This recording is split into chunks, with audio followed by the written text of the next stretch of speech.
खुलुमबाय, आं मिरन नार्जारि बड' निउज चेनेलाव गासैखौबो बरायनाय जाबाय। नोंथांमोननि थाखाय आं गोदान मोनसे भिडिअ लानानै फैबावबाय। अन्नानै जेन' भिडिअखौ जोबजासे नायो खावलायनाय जाबाय। आरो चेनेलाव गोदानब्ला अन्नानै चेनेलखौ साबस्क्राइब खालामना हो आरो लोगोफोरनोबो शेयार खालामना हो, जेन' नोंथांमोननि हेफाजाबजों आं सानफ्रोमबो भिडिअ लाबोनो हानाय बादि। दानिया फैदो दिनैनि खौराङाव।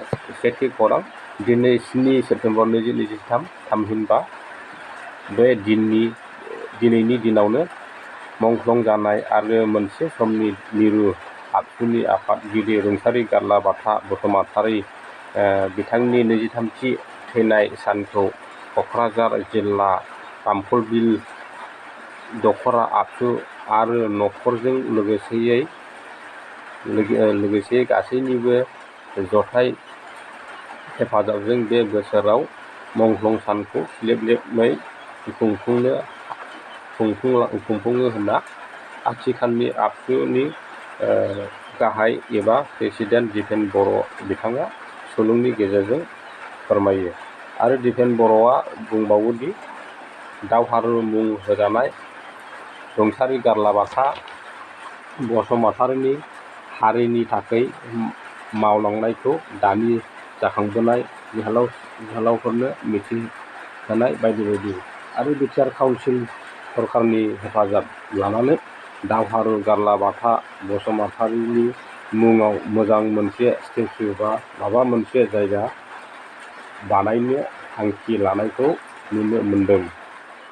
नैथि खौरां, जाय समाव मुंख्लं नखरफ्रा सरकारनिफ्राय अनसुंथाइ मोननो हायैनि थाखाय गोबां समाव धर्ना हाबाफारि लानायखौ नुनो मोन्दोंमोन, जाय समाव सरकारनि बेरेखा सुबुं धर्ना खालामबोनायखौ ससियेल मिडियाफ्राव नुनो मोन्दोंमोन। नाथाय दिनै बिटिआर सरकारा आसाम सरकारजों सावरायनानै आबसुनि मुंख्लंफोरनो गासै 135 सा मुंख्लंफोरनो आरो गोलाव सम बर' हारिनि मुङै जिउ बावलांनाय बा बर' हारिनि मुङै मुंख्लं जानाय NDAB नखरफोरनो थाबैनो आद्रा थानाय 360 नखरफोरनो होनो थांगासिनो दं होनना बुंथियो बिटिआर सरकारा। मख'नो गोनांदि जारिमिनारि बिटिआर गोरोबथानि दफा 8.4 आरो 9.3 दफा बादियै गासैबो दावहारु NDAB बिथांमोना मोनजोबथारनांगौ होनना बुंथियो। थामथि खौरां, नायल' जाल' गंसेल' बड'लेण्ड मुलुगसोलोंसालिनि भाइस चेन्सेलर लाइसाम लादु सिंहखौ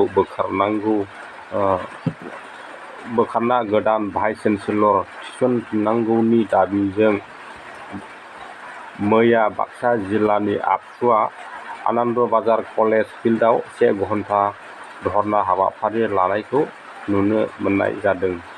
मख'नो गोनांदि नायल' जाल' गंसेल' बड'लेण्ड इउनिभारसिटिखौ गोबां दावहारु जोहोलावजोफोरनि थैजोंसो मोननो हादों होनना मिथिनो हायो बा थैनि अबदाननि फिथाइसो। ब्रैथि खौरां, चिरां जिल्लानि सिङाव थानाय रुनिखाता Santhipur SS limited SS Ltd माने समबाय समितिनि सनाथि मायथाइ फोरबोखौ जोबोद गाजा गोमजायै मैयानि दिनाव खुंफुंनायखौ ससियेल मिडियानि गेजेरजों नुनो मोननाय जादों। बेजों लोगोसे दिनैनि भिडिअआ बेखिनिमोन लोगोफोर। आसा खालामो भिडिअखौ नायनानै मोजां मोनबाय। Thank you for वाचिं।